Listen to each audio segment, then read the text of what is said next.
nandito tayo nga po no, sa Senado kasama po yung mga kababayan natin na nasa ating likuran, no, na ang sinisigaw atin po ang West Philippine Sea na talaga naman, di ba? Susugurin na nila si Marcoleta at yung mga senator pa, no, senator ng ating bansa. Ayan po sila, no, at ang sinisigaw siyempre atin ang West Philippine Sea. So dapat ipaglaban po natin yung ating karapatan na hindi dapat natin isusuko yung pag-aari na ay para sa mamamayang Pilipino, lalo na din po sa ating mga kababayan na mangingisda. So ito po sila ngayon ano, at susugod na nga po dito sa Senado para sa mga senator ng bayan. So hindi po sila senator or senador para sa bayan, no? So meron po silang ano, dinikilingan, no? So kung bakit ganon ang kanilang prinsipyo, dapat supposed to be ay para sa bayan, hindi para sa kanilang amu-amuhan. Alam nyo na yan.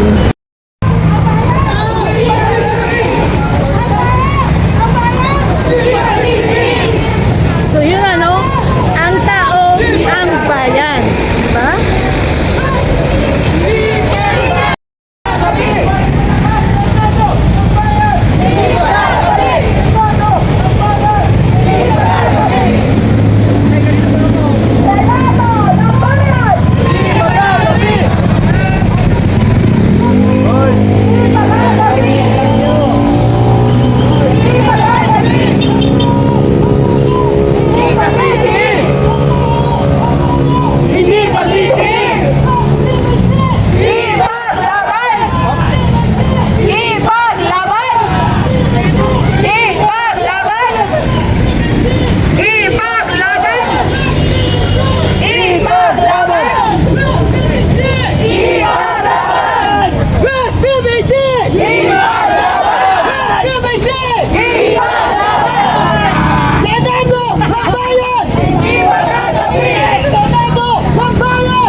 So ito po ano, Filipinos do not yell, mo? Mamamayan laban sa agresyon ng China. Ipaglaban! Senado ng bayan! Hindi magagabi! Ang tao, ang bayan! Hindi masisiin! Atin ang West Philippine Sea! Ipaglaban! Senado ng bayan! Hindi magagabi! Ang tao, ang bayan! Hindi masisiin! Atin ang West Philippine Sea! Ipaglaban!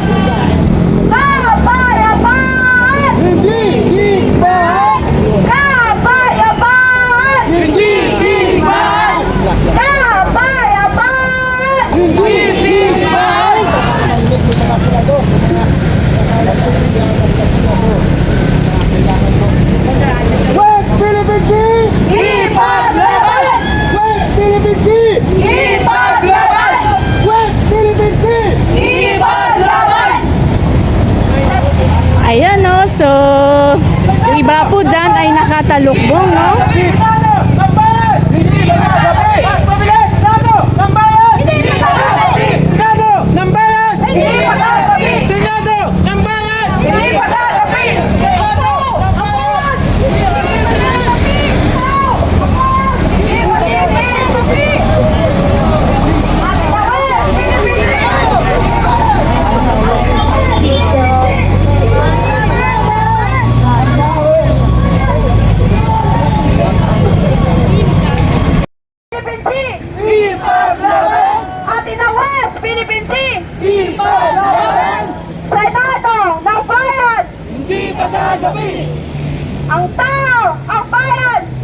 masisiin! Atin ang West Philippine Sea! Ipaglaban! Atin ang West Philippine Sea! Ipaglaban!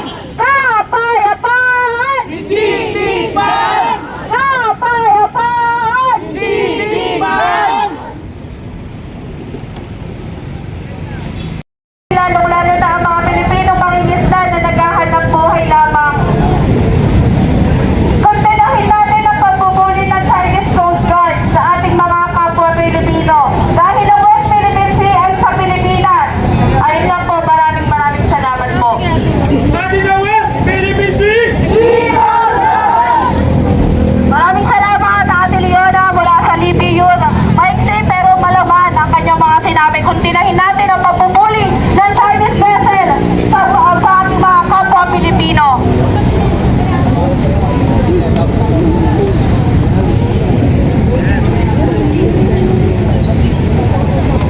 So na yan din po na isa sa mga sinisigaw din po nila dito ay kapayapaan at hindi digmaan. Tinatawagan ko po si Kuya Jeboy Sorel ng Committee Runners for West Philippines.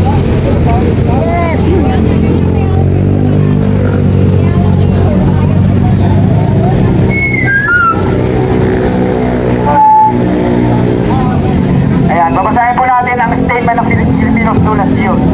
Makinig ang lahat.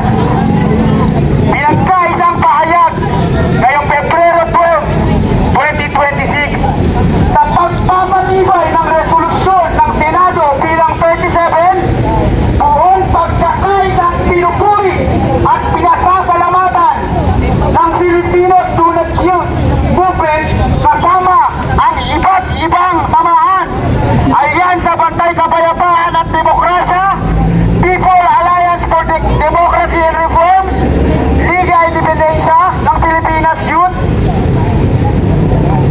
Kabataang Artistang Manunulat at Mananayang para sa Sining at Kultura, Alyansa ng Kabataan sa Komunidad, Liga ng Magkakapitbahay sa Parola, Binondo, Cavite Volunteers and Runners for West Philippine Sea, Katipunan ng Responsableng Mararita para sa Bayan, mga loyalista at BBM Kalamba Warriors. Ang Senado ng Republika ng Pilipinas sa pagpapatibay ng resolusyon bilang 37 na kumukondena sa hindi katanggap-tanggap na asal at mga pahayag ng Embahada ng China laban sa mga opisyal at institusyon ng ating pamahalaan.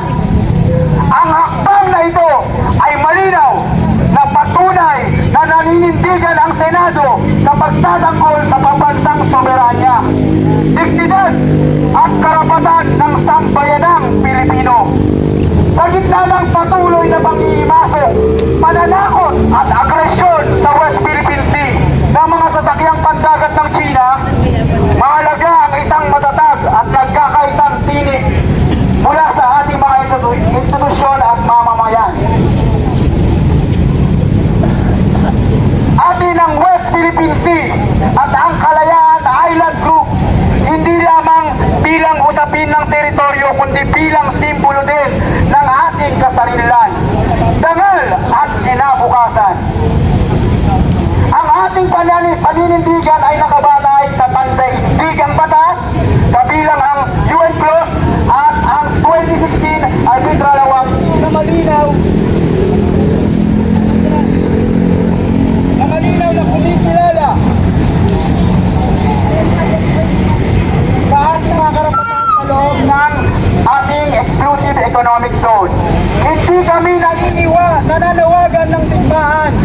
Ang aming panawagan ay kapayapaan, nakabatay sa batas at paggalang sa soberanya. Ngunit sa harap ng pambubuli at paninindak, hindi kami tatahimik. Hindi kami magpapasubil at hindi kami susuko.